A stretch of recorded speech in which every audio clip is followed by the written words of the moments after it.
Le bleu azur de la Méditerranée avait tant manqué à ses habitués. Les baignades de printemps aussi, après de longs mois de confinement. Elle est bonne?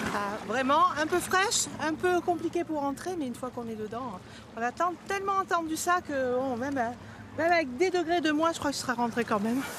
Pourtant, quelque chose a changé depuis l'été dernier.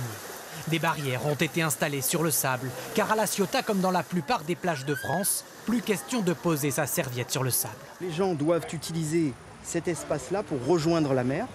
Ils peuvent au passage déposer leurs affaires, mais en aucun cas, ils ne peuvent stationner sur la plage et bronzer. Moment de détente, sous étroite surveillance de la police. Dans l'eau comme sur le sable, des agents veillent au respect de la distanciation sociale. Là, on s'est fait rappeler à l'ordre par un gentil policier, puisqu'on nous étions un peu trop serrés. Il nous a rappelé qu'il fallait garder les distances. En fait, pour poser sa serviette, il fallait aller un peu plus à l'ouest, du côté de la Grande Motte. Plage test, avec ses emplacements délimités, accessibles sur réservation uniquement. Vous avez bien sûr accès à la baignade tant que vous avez le bracelet au poignet pour pouvoir rentrer et sortir de la zone. C'est tout bon pour vous? Oui. Eh ben, je vous souhaite un bon moment alors. Merci. Bronzette en famille, mais chacun chez soi. Des cordages qui semblent en rassurer certains. Si on est venu là, c'est qu'on est rassuré, sinon on ne prend pas du tout le risque. Zéro risque, hein. Donc non, c'est bien, c'est bien. Finalement, c'est pas plus mal parce que des fois, on a quelques incivilités à la plage où les gens marchent sur nos serviettes, on reçoit du sable, donc là, peut-être qu'on sera un peu préservé. Ça peut être pas mal, au contraire.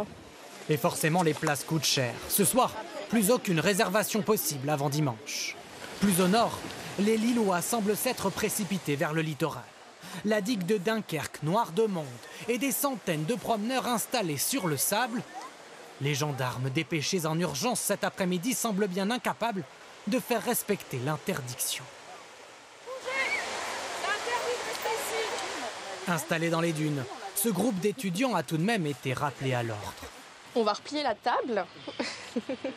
Non, puis après, je pense qu'on va rester un peu quand même, mais on va faire on va se promener. C'était plus ou moins ce qu'on avait prévu. On voulait se poser pour manger et après se promener, donc on va faire ça, mais en raccourcissant la pause manger.